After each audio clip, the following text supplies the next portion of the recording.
I'm confused. Hi everyone, I'm Sandrine and this is Americ. Welcome to your review for Teen Wolf. This week's episode was called Monstrous. Monstrous. Let's talk about it. Let's talk about it. First, some quick thoughts. So I'm confused about what Argent found, like that flower thing. Yeah. Is it something that I just don't remember or I didn't No, pay attention? no. Because I can't. Was he looking for something that we knew about? No. I just don't know. You know what I thought it was? I thought it was some sort of like special genetically modified wolfbane, that's really, really bad for werewolves, and he's taking it away because he's trying to protect Scott. I didn't think maybe he's not taking it away. Maybe it's like a backup plan, because with the Araya and all that, you weren't sure what side he was going to be on. I don't know. If you guys know what the plan is, if you have more knowledge than we do, let us know in the comments. Kira was back, and she might not be there every week, Americ, but when she is, she's a badass. Yeah, she did good, man. I have to say, yeah. Malia going to see Styles. Oh.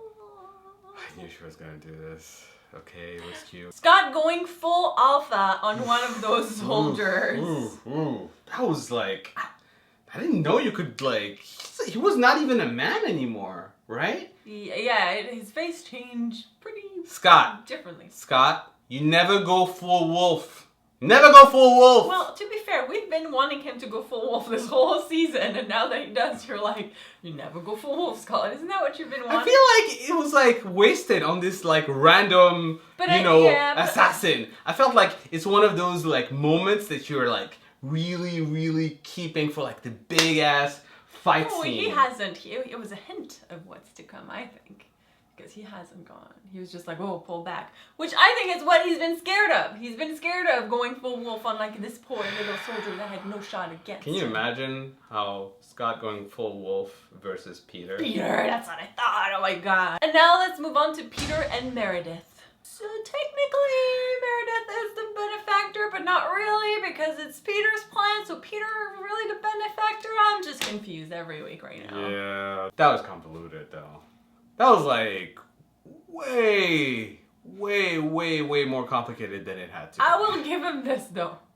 No one could have guessed it. No one could have guessed it. I have to give it up to Jeff. That was a complicated one. So hold on. Let me make sure I get this. Yeah. Let me make sure I get this logic right. right? So Lydia's grandmother predicts the Deadpool a long time ago. Okay, I get that. Mm-hmm. And then she brings in Meredith, who puts on the headphones, and she's like, ah! She goes to the hospital, and she's like, oh my god, I'm dying, whatever, right? And she's right next to Peter, who's in a coma, but also planning lucid. his revenge. So, because Meredith is a banshee, she's hearing what Peter is thinking for weeks and months, and she's hearing his crazy delusional plans, and she's integrating that into her psyche, and just keeping that as okay, in the future, that's what I'm going to do. I'm going to implement this plan. And then the day she figures it out when to implement the plan is when Lydia screams in the tunnel, thereby awakening her plan and putting it in motion. And she enlisted Brunsky, who we don't know how she did that. Do we know?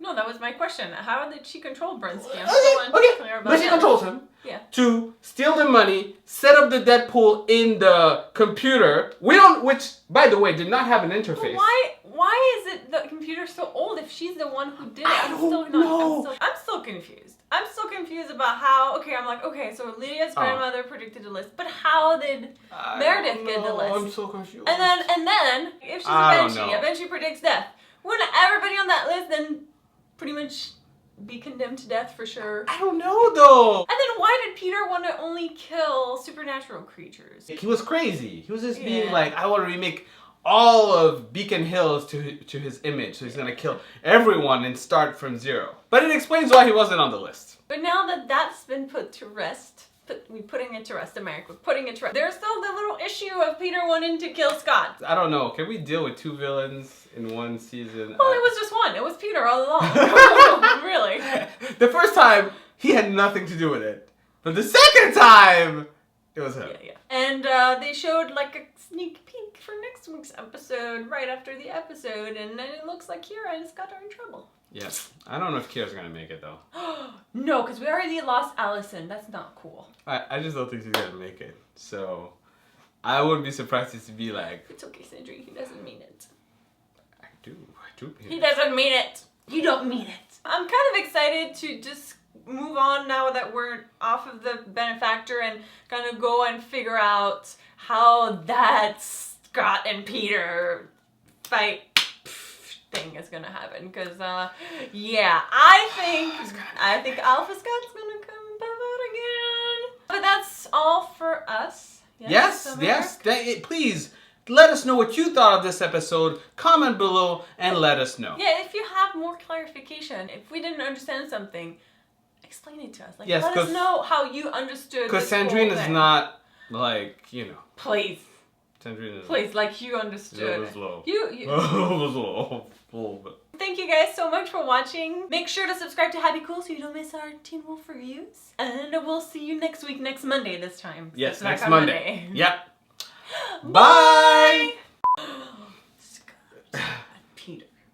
Scott and Peter. No. Wasn't that like in Friends where they did? What is that? No, it was like instead of like the giving the finger, they were like, screw you kind of thing. Scott and Peter. Epic fight of the century.